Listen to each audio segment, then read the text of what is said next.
आप सबको मेरा अभिनंदन। एक बार फिर आपका स्वागत है मेरे इस YouTube चैनल पे जो आधारित है न्यू प्रोडक्ट लॉन्च यानी कि स्टार्टअप और स्केल अप के ऊपर। पिछली बार एपिसोड खत्म करने के पहले आपको मैंने एक सवाल पूछा था। आपके अनुसार एक ब्रांड को लॉन्च करने के लिए सबसे ज़्यादा ज़रूरी चीज़ क्या होती है? क्या वो अच्छे प्रोडक्ट का होना है? क्या वो इन्वेस्टमेंट है? क्या वो पीपल है? आज मैं आपको इस सवाल का जवाब दूंगा, लेकिन आप एक चीज ध्यान रखो कि जब भी हम ब्रांड लॉन्च करते हैं, एक अच्छा प्रोडक्ट बहुत जरूरी है। क्यों?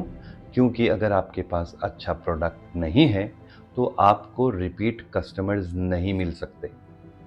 दो, इन्वेस्टमेंट वो भी जरूरी है, क्योंकि बिना इन्वेस्टमेंट के आप एक इंच भी आगे नहीं बढ़ सकते।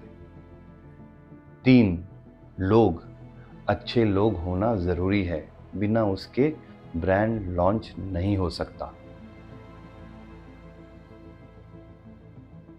मेरा नाम विजय सोखी है और मैं एक एक्सपीरियंस प्रोफेशनल हूं as far as startup and scale up is concern.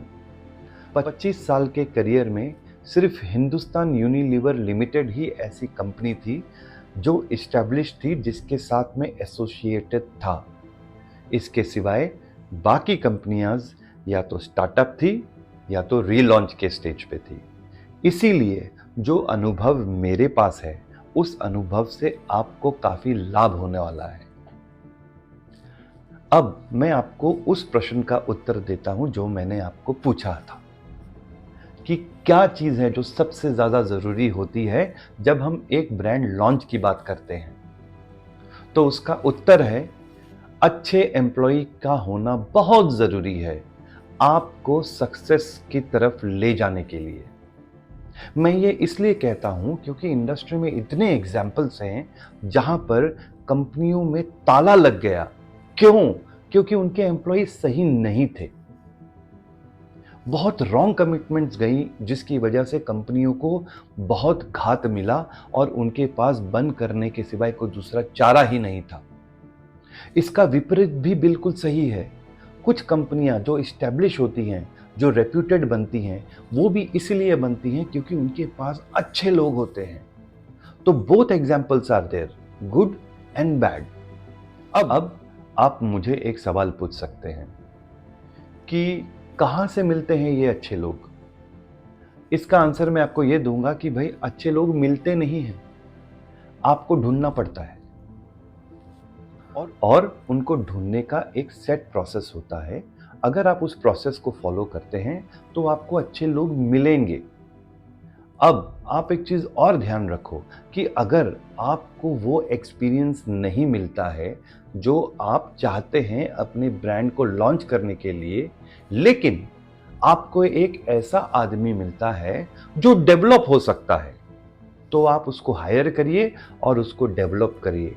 लेकिन कभी भी किसी इनएक्सपीरियंस्ड आदमी को मत लीजिए।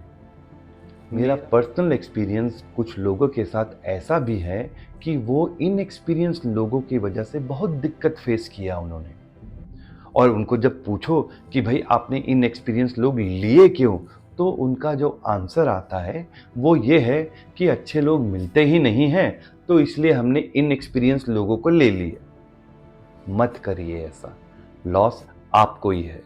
इंतजार कीजिए, मिलेगा जरूर। क्यों मुश्किल है अच्छे लोग मिलने? क्या प्रॉब्लम है? देखिए, इसको समझने के लिए हमको ह्यूमन साइकोलॉजी समझना पड़ेगा। और ह्यूमन साइकोलॉजी ये कहता है कि जब भी हम किसी के लिए हायरिंग करते हैं, तो अगर वो इस्टेब्लिश कंपनी है, हायरिंग यूं हो जाती है। क्यों? क्योंकि सब इस्टेब्लिश कंपनी के साथ काम करना चाहते हैं। लेकिन जब हम स्टार्टअप की बात करते हैं तो कोई जानता ही नहीं, इसीलिए स्टार्टअप को लोग मिलना बहुत दिक्कत का काम है। लेकिन फिर भी अगर आपने तय कर लिया है कि आपको अपना ब्रांड को लॉन्च करना है, तो आपको अच्छे लोग ढूंढ के लाने ही पड़ेंगे। ध्यान रखिएगा कि अगर आपने किसी को हायर किया है तो आपको उसके साथ लंबे टाइम तक काम करना है। क्यों? क्योंकि अगर आप बार बार लोग बदलोगे तो मार्केट का कॉन्फिडेंस लो होगा। आपको तो कोई जानता ही नहीं है ना। जानता किसको है? आपके एम्प्लॉइज़ को। अगर एम्प्लॉइज़ बदलते रहेंगे तो मार्केट क्या सोचेगा? भाई कंपनी स्टेबल नहीं है, और अगर कंपनी स्टेबल नहीं है तो वो कॉन्फिडेंस कभी बिल्ड ही नहीं होगा।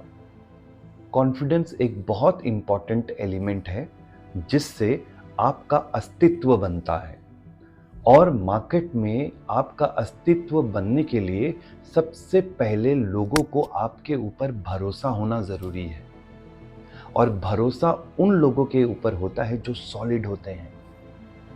मार्केटिंग में एक टर्म है जिसे कहते हैं रीजन टू बिलीव।